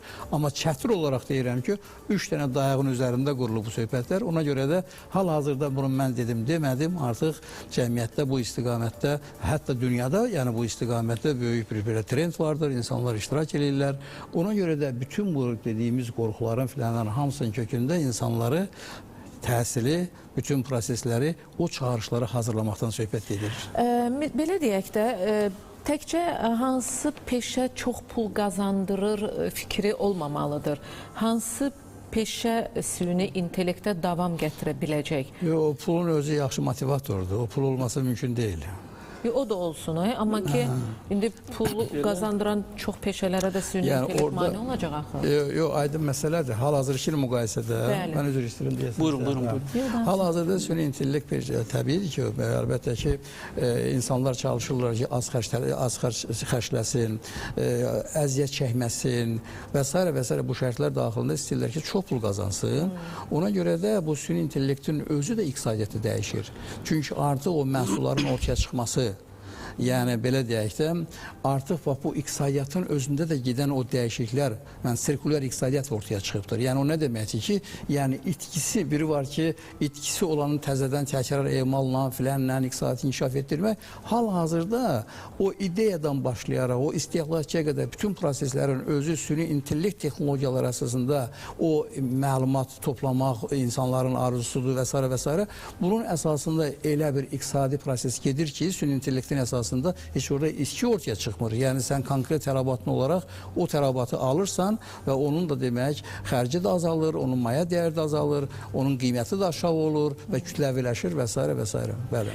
Bərus müəllim, bax bir mühəndis kimi də belə bir sual verim. 20 il ərzində, misal üçün keçən həftə efirimizdən sonra bir təhsil eksperti ilə danışırdıq, amma efirdən sonra, yəni öz aramızda o mənə bəzi peşələri dedi ki, yəni 2030-35-ci illərdə artıq bu peşələr çox zəifləyəcək, ehtiyac da olmayacaq və haqlıdır, mən bundan razıyam %100. Amma hansı peşələrə 20 il hələ süni intellekt təsir edə bilməyəcək? Buyurun, sözünüz var, eşidirəməz. Təbii ki, Rasim müəllim də işləyəcək də. Belə bir şey əlavə eləmək istəyirəm. Konkret olaraq mən qeyd eləmək istəmirəm hansı peşə. Çünki niyə görə qeyd eləmək istəmirəm? Çünki 20 il ərzində demək olar ki, bütün peşələrə süni intellekt sirayət eləyəcək. Elə bir peşə çox az olacaq ki, orada süni intellekt var. Bu da yaxşı cavabdır. Ona görə ki, biz yavaş-yavaş görəcək ki, bu taksi sürücülüyündən tutmuş, kargoya qədər, oradan elm sahəsinə qədər, tədqiqatlara qədər, müxtəlif sahələrdə süni intellekt vazgeçilməz bir alət olacaq. Sadəcə bəzən bizim düşündüyümüz süni intellekt haqqında insanı əvəz etmək yanaşmasıdır. Düşünürük düşünmürük ki, o bizi əvəz eləyəcək. Birincisi, hal-hazırda dünyada qlobal yanaşmalarda süni intellektin insanı əvəz etməsi yox, süni intellekt insana bir köməkçi və alət kimi olması, eyni zamanda süni intellektin verdiyi qərarların hesablana bilir olması məsələsi üzərində müzakirələr gedir. Çünki süni intellekt bu qərara necə gəldiyini biz bilməliyik və həqiqətən də bu araşdırıla bilər bir məsələ olmalıdır. İzah oluna bilən. Bəli, izah oluna bilən olmalıdır ki, süni intellekt niyə bu qərara gəldi. Bu bir qədər işi daha dəqiqləyir və ümumiyyətlə bundan sonra süni intellektdə hər sahədə görmüş olacaq, hər bir sahədə. Ancaq mən sizə bir şey də əlavə eləmək istəyirəm, bəlkə də bir qədər əvvəl soruşduğunuz suala əlavə olaraq.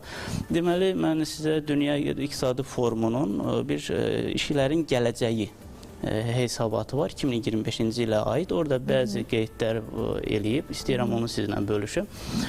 2025 və 2030-cu illər arasında bu hesabatda qeyd edilən məqam budur ki, dünyada 170 milyon yeni iş yeri yaranacaq.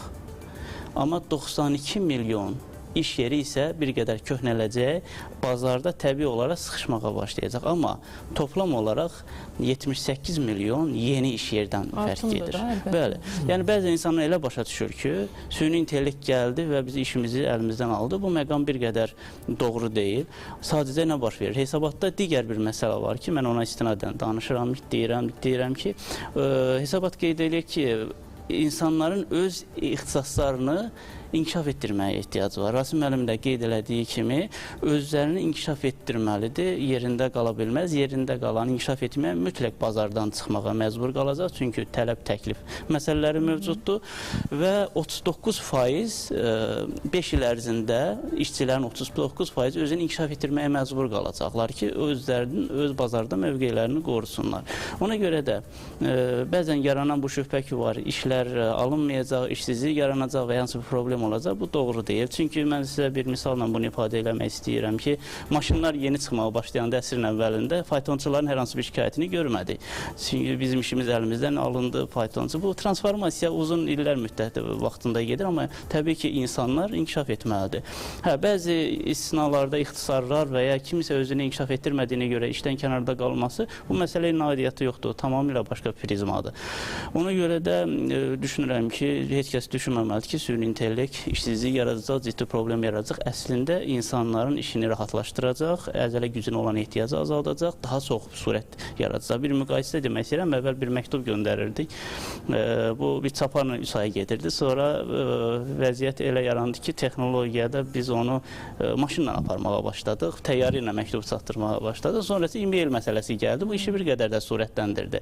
Amma əvvəl ola bilsin ki, biz bir mail məktub göndərirdi, amma bu gün e-maillə gün ərzində yüzlərlə məktub yaza bilirik. Nə yarandı? Surət yarandı və təbii ki, bu da yaranan hər bir surət ümumi daxili məhsulun artmasına, inkişafa və cəmiyyətin də bir çox məsələyə daha tez çatmasına gətirib çıxarır. Deməli, xüsusi olaraq niyə uşaqlar, yeniyetmələr və s. deyirəm? Çünki gələcəyimiz təbii ki, onlara bağlıdır. Hər şeydə onlardan başlayır, onları unutmamalıyıq. Biraz əvvəl kompüter, telefon məsələsinə toxunduq ki, o vaxtı illər əvvəl çox az evdə kompüterlər var idi və kompüter evə gəlib yəni qoyduğumuzda evə biz hətta limit də eşidirdik. Məsəl üçün bizim evdə mənim kompüterim olub. Yəni biz 4 uşaq və bizim bir kompüterimiz var idi. Amma hər dəfə də eşidirdik ki, saatla sizə icazə verilir, vaxtla sizə icazə verilir. Bugün ən azından heç o söhbət yoxdur. Daha kompüterin qarşısında bu qədər oturma, gözlərin xarab olar, hansısa onkoloji bir xəstəlik tutarsan və s. Yəni bunlar artıq yığışılıb da. Amma burada məsəl üçün valideynlərin təcrübəsindən, nə bilim, əziyyətindən, psixoloji durumundan da söhbət gedir də. Əgər hər şeyi kodlaşma, nə bilim, bu qədər süni intellekt dominantlıq edirsə, nə bilim, süni intellekt alqoritmlar həll edirsə hər bir şey, demək biz fundamental fənləri də yəni unudacağıq da bir müddət sonra. Yəni cənab prezident elə belə demədi də ki, məktəbdə dərsliklərə də yəni süni intellekt. Təbii ki, yenidən baxılacaqdır. Mən sizdən razıyam mən. Bir qədər o əmək bazarındakı o dediyiniz o bəzi peşələrə bir də qayıtmaq istəyirəm mən. Bəli, rəsmən. Çünki belə bir model deyirlər. Yəni mənim həmkarım da qeyd elədi ki, Davosda 2025-ci ilin o gələcək peşələrlə bağlı, iş yerlərlə bağlı müəyyən qiymətləndirmələr var, proqnozlar var. Çox dəyərli bir hesabatdır. Biz onunla tanış olmuşuq. Orada bir dənə bir açar sözü var. data entry deyirlər.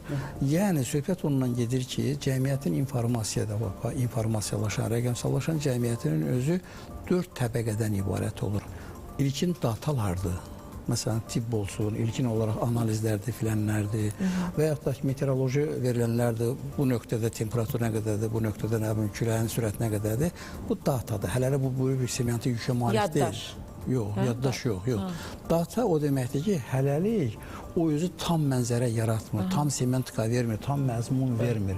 Dataların əsasında bir balaca onu emal edirsən, informasiya əldə edirsən. İnformasiyanı əldə edirsən, informasiyanın üzərində düşünürsən, təhlil edirsən, analitik hansısa müəyyən bir əməliyyatlar aparırsan, bilik əldə əmələ gəlir.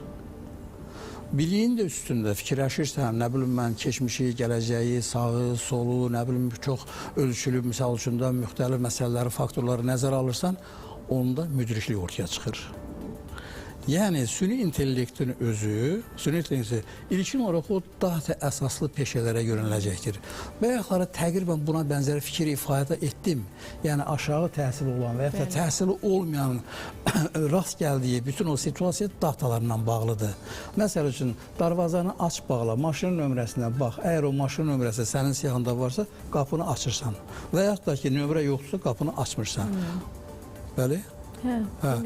Bunun məsəl üçün, misal üçün burada böyük bir belə deyək ki, insandan ağıl tələb eləmir axı. Ona görə də buna deyirlər data. Nömrə orada varsa buraxırsan, yoxsa buraxmırsan. Bir də var ki, gələndə bax gör onun cəmiyyətdə nüfuzu necədir? Əgər cəmiyyətdə nüfuzu yaxşıdırsa, nə bilim mən və s. onda açarsan, onda qeyri-müəlliklər yaranır. İndi bu sistem necə bilsin ki, bunun nüfuzu necədir? Elədirmi? Yəni demək istəyirəm ki, cəmiyyətin özünün bizi əhatə eləyən bu qeyri-maddi olan bu informasiya, bilik, nə bilim tibbi bilik olsun, hüquqi bilik olsun, iqtisadi bilik olsun, alimlər olsun, bütün bunlar hansı cəm olaraq cəmiyyətin özünü informasiya cəmiyyətini təşkil edir. Amma o informasiya cəmiyyətinin özü dediyim o məzmun nöqteyi nəzərindən, onu əldə olunması nöqteyi nəzərindən, onu emal edən ona baş lazımdır, ona ağıl lazımdır, ona təhsil lazımdır. Bütün dahi insanlar cəmiyyəti dəyişirlər. Ona görə də süni intellektin özü o sadə datalarla bu günləri təmasdadır. Hələlik bu günləri mən, məsəl üçün, belə deyək ki, database deyirlər də süni intellektə. Hələ knowledge base, wisdom base, süni intellekt, o gələcəyin söhbətləridir. Onunla bağlı ayrıca proqnozlar var ki, bizim bu günləri rast gəldiyimiz süni intellekt o dar çərçivədə olan məsələləri həll eləyir. O general süni intellekt deyirlər ki, insan kimi bütün belə təfəkkürü, dünya görüşü geniş olsun, hələ ortada süni intellekt yoxdur. Müəyyən bir zamandan sonra deyirlər ki, super süni intellekt ortaya çıxacaq ki, artıq o elə bir ki, sivilizasiyanın və insan cəmiyyətinin keçid nöqtəsidir ki, artıq süni intellekt daşıyan o varlıqlar, qurğular, proqram məhsulları artıq aparıcı mövqeyə çıxacaq, dominant mövqeyə çıxacaqdır. Onda insanın problemi onda başlayacaqdır. Bəli. Bax, ideya bundan ibarətdir. Bugün misal üçün Amerikada təbii ki az Azərbaycanlı yoxdur, müxtəlif işlərdə də çalışırlar. Misal üçün bizim əvvəl televiziyada fəaliyyət göstərib, amma bugün Amerikada çalışan tanıdıqlarımız var. Yəni artıq həmkar deyirlər, televiziyada orada çalışmırlar, amma xüsusi proqramlar öyrəniblər, orada yəni proqram mütəxəssisi üzrə çalışırlar. Hətta onlarla belə danışanda deyirlər ki, misal üçün 3 il, 4 il bundan əvvəl öyrəndiyimiz hansısa proqram artıq bugün burada o qədər də tələbatlı deyil və biz artıq başqa bir səviyyədə və yaxud da başqa bir proqram öyrənərək davam edirik. Yəni bu hallar var. Bu təbiidir. O bayaq dediyim söhbətdir ki, adi rutin işlər işləyirlər, çalışırlar, amma gələn o proses elədir ki, artıq bazarın özü də dəyişir. O süni intellektə əsasən, süni intellekt artıq belə deyək də datanın əsasında informasiya emal eləyir, informasiya əsasında bilik əldə eləyir, biliyin əsasında daha keyfiyyətli, daha ali biliklər heç adamın ağlına gəlməz. Məsəl üçün, nə bilim mən 100 il, 1000 il əvvəldə olan datanı yığır, emal eləyir. Yəni ki, bu süni intellektin arxasında dayanır superkompüter, arxasında dayanır böyük sonu görsənməyən data ekosistemlər. Bu günləri ChatGPT-dir, Gemini-dir. Onun arxasında nə dayanır? İnternet dünyası, sonu görsənmir. Yəni internet dünyası nə deməkdir? Bütün bəşəriyyətin keçmişinin də, indisinin də, gələcəyinin də hamısı yavaş bir toplanır ora. Üstə gəldə superkompüterlər, bizim anladığımız superkompüterdən söhbət getmir. Bunun özünün gücü elədir ki, heç adamın ağlına gəlmir ki, bu nə əməliyyatdır.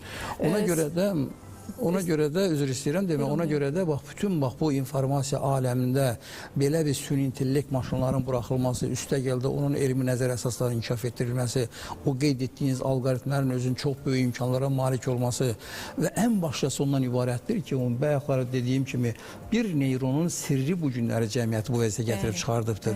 Amma bu dəqiqə hal-hazırda insanın beynində 80 milyar təxminən deyirlər neyronlar vardır. Cəmiyyətdə nə qədər insanlar var? 8 milyar, düzdürmü? 8 milyarda 10 dəfə çox insanın başındadır. Yəni bütün dünya əhalisinin intellektləri yoxdur. Onların hamısını cəmləyib Allah Taala veribdi bir insanın beynində 80 milyar dollarda təxminən deyirəm 70-80 milyar dollar neyron var. İndi onların konnektivizm deyirlər, onların əlaqələri, onların layları, təbəqələri, dərin-tərin bu günləri deyirik. Hətta bunun sonu yoxdur. Yəni ki, artıq bu günləri rəqəmsal beyin layihəsi həyata keçirirlər.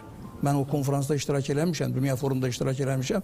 Artıq dünya hədəf götürüb də o beynin özünün psixoloji tərəfini, lingvistik tərəfini, fizioloji tərəfini, nə bilim, kompüter elmləri ilə bağlı məsələsini, məntiq məsələsini bu dəqiqə artıq beynin özündə gedən prosesləri demək, inqilab demirəm, bir deyək ki, o sözü mən tapa bilmirəm ki, bəşəriyyətin dəyişməsi həmin sirrin ortaya çıxmasından söhbət gedir. Artıq beynin özünün funksiyalarını hardasa öyrənir, məsəl üçün hardasa dil qüsuru var, hardasa göz qüsuru var, hardasa zəka qüsuru var. O hissəsini götürür, Elon Musk'ın o demək, ətrafında olan insanlar götürür, o hissəsini götürür, atır yerinə bir dənə elektronikadan bir dənə süni intellekt qurğusu qoyur, görür insan. İnsan məsəl üçün o əgər danışma qüsuru varsa onu aradan qaldırır.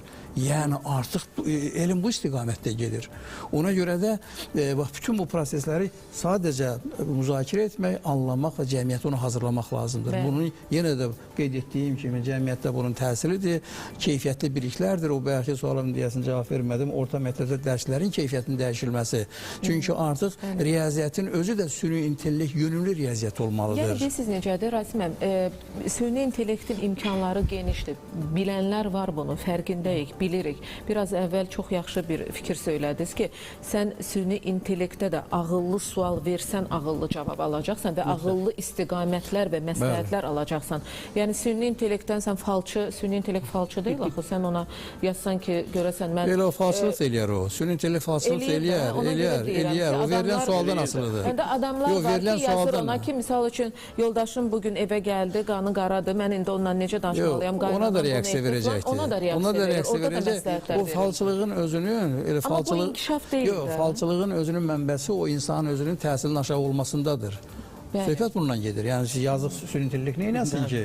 Süni intellekt verdiyin cavaba, verdiyin suala cavab alırsan. Demək istəyirəm ki, valideynlərimiz bugün, yəni bu yeniliyə hazırdırmı? Onlarda biz nə? Misal üçün təhsil ocaqları elədir ki, dövlət nəzarətindədir. Bugün Dövlət Təhsil Nazirliyi, yəni dövlətin tapşırığı ilə əgər ora süni intellekt imkanlarını genişləndirəcək, təhsilin forması yavaş-yavaş da, onsuz da süni intellekt məktəblərimizə daxil olan kimi istər-istəməz təhsilin istiqaməti dəyişəcək.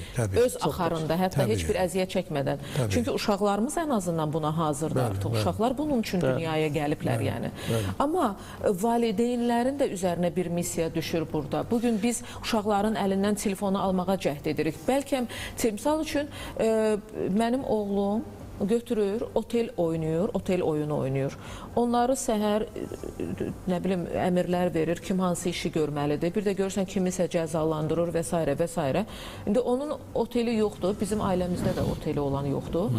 Amma mən baxıram, deyirəm ki, bəlkə bu gələcəkdə otel idarəçiliyindən məşğul olacaq. Mən ona necə mane olum? Düzdürmü? Yəni, artıq bir uşağın hansısa peşəsi, bəlkə də istedadı buradan ortaya çıxır. Bugün valideynlərin uşaqları telefonu kənara qoyun deməsi də düzgün cümlə deyil. Yox, tamamilə haqlısınız. Burada mən bir məsələyə də toxunmaq istəyirəm. Bəyaxır siz mənə sual verdiniz ki, hansı peşələr trenddir?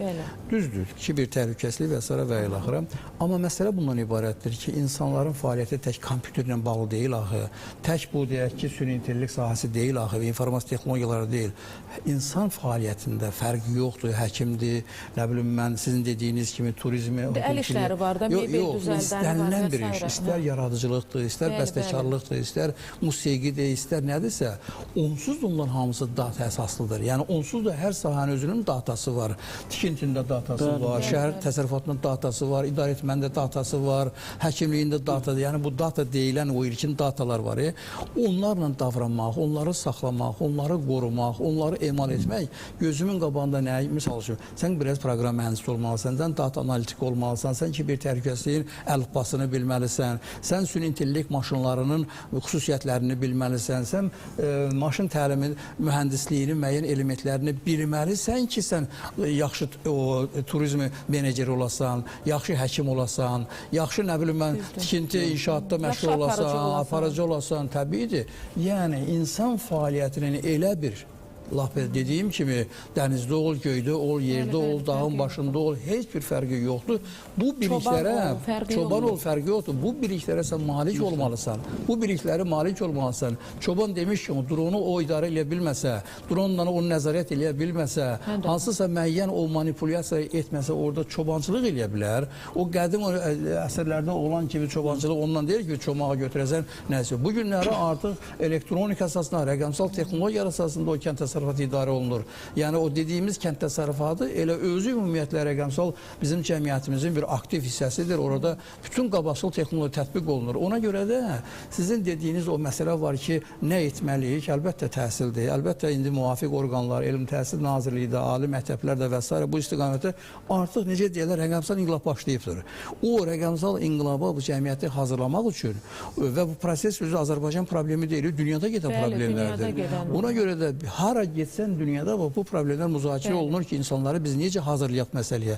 Ona görə təhsilin özünün, belə deyək ki, o məzmunu da dəyişməlidir. Ali məktəblərdə o tədrisin özünün də məzmunu dəyişməlidir. İndi bu istiqamətdə müəyyən işlər aparılır. Mən sizə deyim ki, müəyyən komissiyalara mən cəlb olunuram. Mən artıq deyək ki, ölkədə bu rəqəmsal transformasiya təsirlə bütün ixtisaslar üzrə, tək o kiber təhlükəsizlik və yaxud da ki, süni intellekt söhbət getmir. Bütün ixtisaslar üzrə, istər iqtisadiyyat olsun, istər mühəndisliyin başqa bu istiqamətdə transformasiyalar gedir. Artıq Elm və Təhsil Nazirliyində ixtisaslar müəyyənləşdirilib, yeni ixtisas müəyyənləşdirilibdir. Nazirlər Kabineti tərəfindən təsdiq olunubdur və yaxın bir-iki ilə bütün bunlar hamısı Azərbaycanda artıq tələbələrin qəbulu o istiqamətlər olacaq ki, keyfiyyətli mütəxəssislər yetişsin və o icbari təhsilə bir də qayıtmaq istəyirəm ki, bütün orta məktəblərdə insanlar o ki, o atistatı alanda onun süni intellekt hissəsi mütləq olmalıdır ki, bu demək deyilən bu proseslərin mahiyyətini başa düşsün, öz fəaliyyətində, əmək bazarında özünə necə deyirlər, bir balaca, birəcə çörək tapa bilsin. Çörək tapa bilsin, bəli.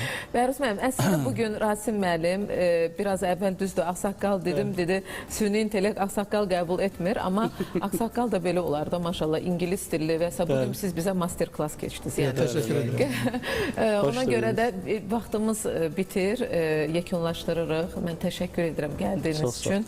Və bir məlumatı da deyim, deməli, süni intellektin hələ uzun illər əvəz edə bilməyəcəyi bir sənət var, rəssamlıq.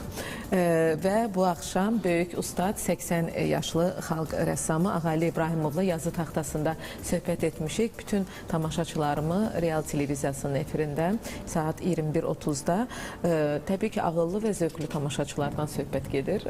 Bizi dinləməyə, izləməyə dəvət edirəm. Çox sağ olun gəldiyiniz üçün. İnşallah görüşmək ümidi ilə. Sağ olun.